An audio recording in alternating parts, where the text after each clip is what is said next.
Dalam video kali ini, kita akan membahaskan mengenai persoalan bolehkah menanam pohon durian di padang pasir. Teruskan menonton untuk merungkai persoalan ini.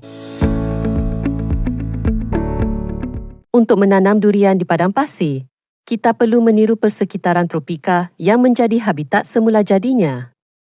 Berikut adalah penjelasan tentang faktor-faktor yang terlibat dalam usaha menanam durian di padang pasir. Pertama, suhu.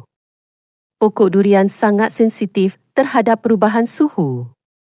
Ia biasanya ditemui di kawasan dengan suhu yang konsisten hangat, antara 24 darjah Celsius hingga 32 darjah Celsius atau 75 darjah Fahrenheit hingga 90 darjah Fahrenheit. Sebaliknya, padang pasir terkenal dengan perubahan suhu yang melampau. Suhu pada siang hari boleh mencecah lebih dari 40 darjah Celsius, manakala suhu pada waktu malam boleh menurun dengan ketara, bahkan mencecah suhu beku di beberapa kawasan padang pasir. Perubahan suhu yang meluas ini tidak sesuai untuk pokok durian, kerana mereka lebih suka iklim yang stabil dan hangat. Suhu yang terlalu tinggi atau perubahan suhu yang berlebihan boleh menyebabkan tekanan pada pokok durian, mengakibatkan pertumbuhan yang lemah, kurangnya penghasilan buah, atau kematian pokok dalam kes yang ekstrim. Faktor seterusnya adalah keperluan air. Pokok durian memerlukan banyak air. Mereka memerlukan hujan yang konsisten atau sistem pengairan yang tetap untuk berkembang dengan baik. Di persekitaran asalnya di Asia Tenggara, durian biasanya menerima hujan yang banyak sepanjang tahun. Pokok durian memerlukan air bukan sahaja untuk pertumbuhan tetapi juga untuk menyokong buah besar dan isi yang tebal yang berkembang daripadanya. Padang pasir, bagaimanapun, mempunyai jumlah hujan yang sangat rendah dan air yang tersedia seringkali berai garam atau tidak sesuai untuk pengairan tanpa rawatan yang meluas. Menanam durian di padang pasir memerlukan sistem pengairan berskala besar yang mungkin mahal dan tidak mampan di kawasan yang kekurangan sumber air.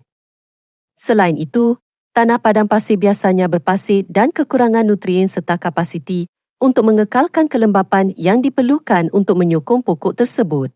Tanah padang pasir perlu diubah dengan bahan organik dan pengairan perlu dikawal dengan teliti untuk mengelakkan kelembapan berlebihan atau pembentukan garam yang boleh merosakkan pokok durian.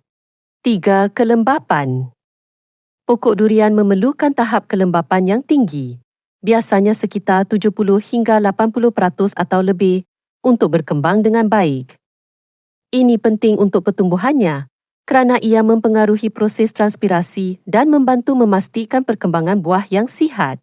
Padang pasir, secara semula jadinya, adalah persekitaran yang kering dengan kelembapan yang sangat rendah.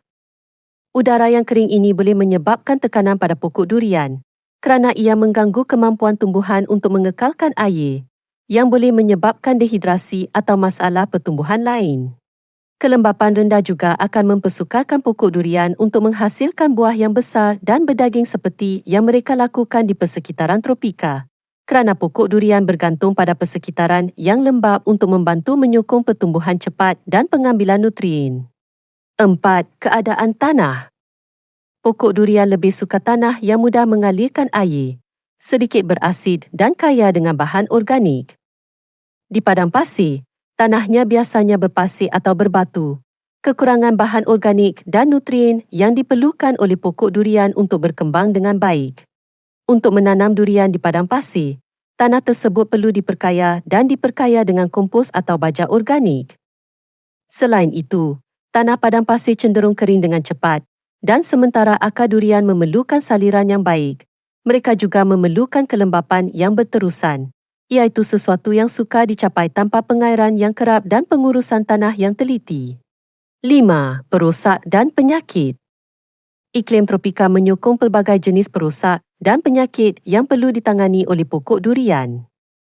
Walaupun beberapa perosak mungkin tidak berkembang dengan baik di padang pasir, cabaran lain mungkin timbul apabila cuba memperkenalkan pokok durian ke dalam persekitaran yang begitu berbeza dari habitat asalnya. Pengurusan perosak dan penyakit di persekitaran padang pasir mungkin memerlukan pemantauan yang teliti dan campur tangan yang mahal, seperti kawalan perosak atau langkah pencegahan penyakit. Penyelesaian potensi untuk keadaan padang pasir.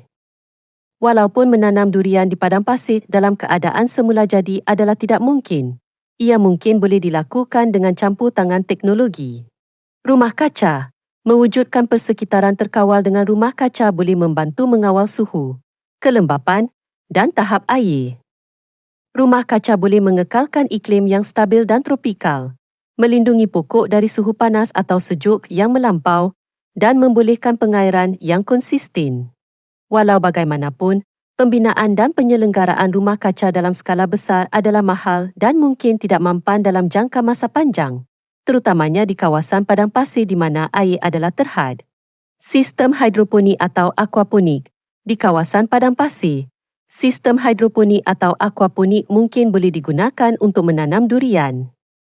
Kaedah ini membolehkan pertanian yang cekap air, di mana akar pokok disokong dalam air kaya dengan nutrien berbanding tanah. Walaupun sistem ini dapat menjimatkan air, ia masih memerlukan pelaburan besar dan kepakaran untuk mengekalkan operasi.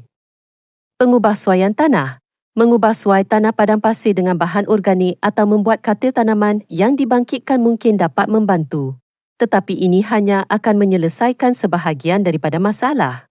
Sistem pengairan yang berkesan juga perlu dipasang, dan tanah padang pasir memerlukan perhatian berterusan untuk mengelakkan dehidrasi atau salinisasi. Desalinasi untuk bekalan air. Loji desalinasi yang mengeluarkan garam dari air laut boleh menyediakan air tawar yang diperlukan untuk pengairan. Walau bagaimanapun, desalinasi adalah proses yang memerlukan banyak tenaga dan boleh menambah kos yang signifikan kepada usaha ini. Kesimpulan. Secara ringkasnya, menanam durian di padang pasir memerlukan penciptaan keadaan buatan yang meniru persekitaran tropika. Ini termasuk mengawal suhu, kelembapan, air dan kualiti tanah, iaitu semuanya sukar dan mahal untuk dipertahankan dalam keadaan padang pasir. Walaupun menanam durian di padang pasir secara semula jadi tidak mungkin, dengan pelaburan yang cukup dalam teknologi dan infrastruktur, mungkin boleh menanam durian dalam persekitaran terkawal seperti rumah kaca, tetapi ia mungkin merupakan usaha yang tidak mampan dan mahal. Terima kasih kerana menonton. Untuk memastikan anda tidak ketinggalan mengikuti info-info menarik dari kami, jangan lupa subscribe dan tekan butang like. Sehingga bertemu lagi. Bye.